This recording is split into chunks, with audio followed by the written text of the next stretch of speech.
Boa noite, amigos, amigas, trabalhadores do Movimento Espírita, trabalhadores do Centro Espírita Cearense, amigos que nos assistem pelo YouTube do Centro Espírita. Nossa mensagem de hoje é sobre a palavra. Diz o Espírito Meimei, através da psicografia de Francisco Cândido Xavier: deste-me a palavra por semente de luz. Auxilia-me a cultivá-la. Não me permitas envolvê-la na sombra que projeto. Ensina-me a falar para que se faça o melhor.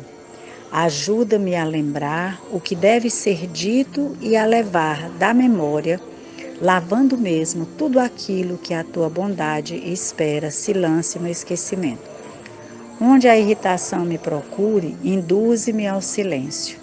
E onde lavre o incêndio da incompreensão ou do ódio, dá que eu pronuncie a frase calmamente, que possa apagar o fogo da ira. Em qualquer conversação, inspira-me o conceito certo que se ajuste à edificação do bem no momento exato, e faze-me vigilante para que o mal não me use em louvor da perturbação. Não me deixes emudecer diante da verdade, mas conserva-me em tua prudência, a fim de que eu saiba dosar a verdade em amor, para que a compreensão e a esperança não esmoreçam junto de mim. Traze-me o coração ao raciocínio sincero, sem aspereza, brando, sem preguiça, fraterno, sem exigência.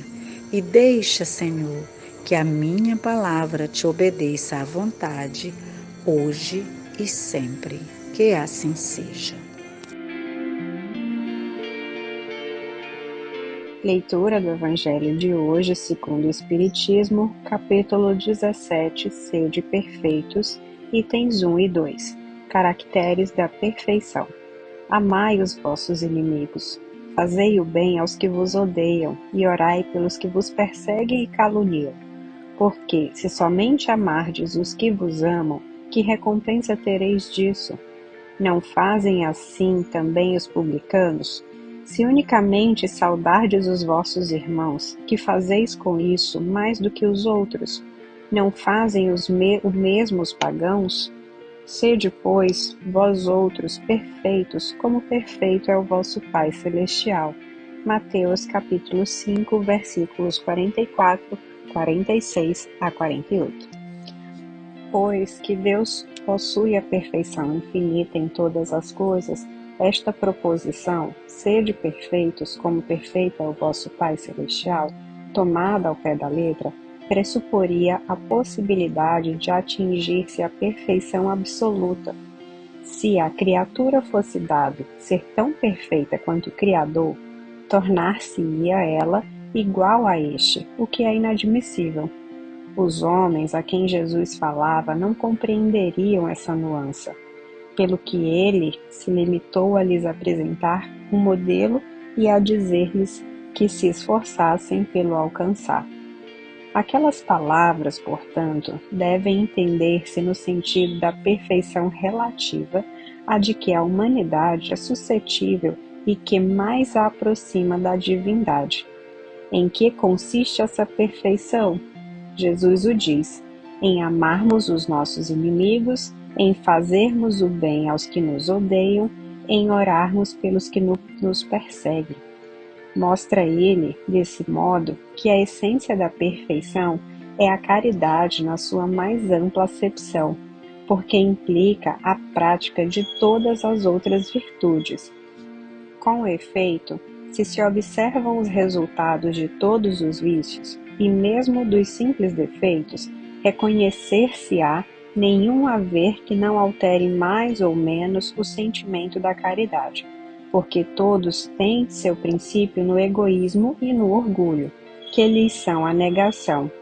E isso porque tudo que sobrecita o sentimento da personalidade destrói ou pelo menos enfraquece os elementos da verdadeira caridade, que são a benevolência, a indulgência, a abnegação e o devotamento.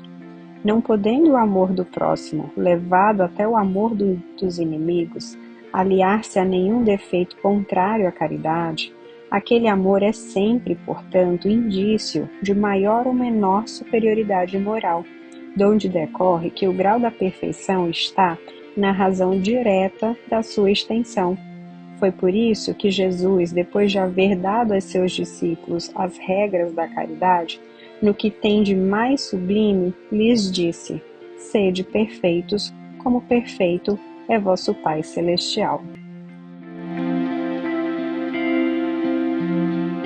O primeiro item do Evangelho da noite de hoje nos lembra exatamente, em Mateus 5:4, a necessidade de amarmos os nossos adversários, os nossos inimigos, ou aquelas pessoas que não pensam e nem agem como nós e que nós gostaríamos que assim elas fizessem. Então essa é a primeira chamada: amai os vossos inimigos, visto que é muito difícil. Normalmente amamos com mais facilidade os amigos, os parentes. Então é a primeira chamada. No segundo item é um lembrete que essa necessidade do nosso aperfeiçoamento não necessariamente nos fará iguais a Deus. Quando ele diz: sede perfeitos como perfeito é o Pai. Não se pode tomar essa mensagem, essa palavra ou essa expressão ao pé da letra, porque aí seria o fato de nós estarmos muito próximos a Deus, no sentido de sermos igual a Ele. Mas é o esforço nosso na busca desta perfeição vai nos aproximar cada vez mais do Criador. Naquela época, os homens para quem Jesus se dirigia não compreendiam muito essas coisas, né? Então ele tinha que apresentar esse chamamento, né, de uma forma em que eles acordassem, despertassem, porque era necessário buscar esta perfeição. Então, elas sempre devem ser entendidas no sentido da perfeição relativa àquela que é possível dentro das nossas limitações, que nós procuremos sempre o burilamento das nossas ações, dos nossos pensamentos, das nossas ideias, todos os dias, sem que com isso nós sejamos deuses, mas nos aproximamos cada vez mais desta perfeição. E é por isso que Jesus fez essa menção, né? E traz para nós o modelo que é Ele próprio, né? O guia e modelo. Então essa perfeição de Jesus, ela só vai acontecer quando nós aprendermos a amarmos os nossos inimigos, a fazermos o bem àqueles que nos odeiam, a orarmos pelos que nos perseguem. Então, aí está a essência da nossa busca pela perfeição. É nesse sentido que a gente vai se esforçar para buscar uma perfeição dentro das nossas limitações. E finalizando o nosso evangelho de prece, radiação, vibração da noite de hoje, concluímos agradecendo a Deus todas as oportunidades que temos desde o nosso renascimento na Terra, da nossa chegada de volta a essa escola da vida, até os dias que vivemos. Agradecemos a Deus todas as dores que já tivemos, todos os sofrimentos que forçaram o nosso aprendizado espiritual, mas agradecemos também a Deus as alegrias e todas as condições favoráveis em que a nossa vida nos proporcionou. Muitas vezes pelo nosso esforço também, mas muitas vezes pela misericórdia divina. Muito obrigada, Senhor, por tudo. E te suplicamos, te rogamos, as bênçãos do teu amor que é infinito sobre as nossas águas nesse instante, para que elas sejam fluidificadas pelo teu divinal amor e que possamos ter um final de noite feliz, junto com o teu coração divino, aprendendo contigo na busca desta perfeição que, mesmo limitada, é possível para todos nós. Dá-nos a tua bênção, Senhor, e permanece sempre conosco, agora e sempre. Que assim seja.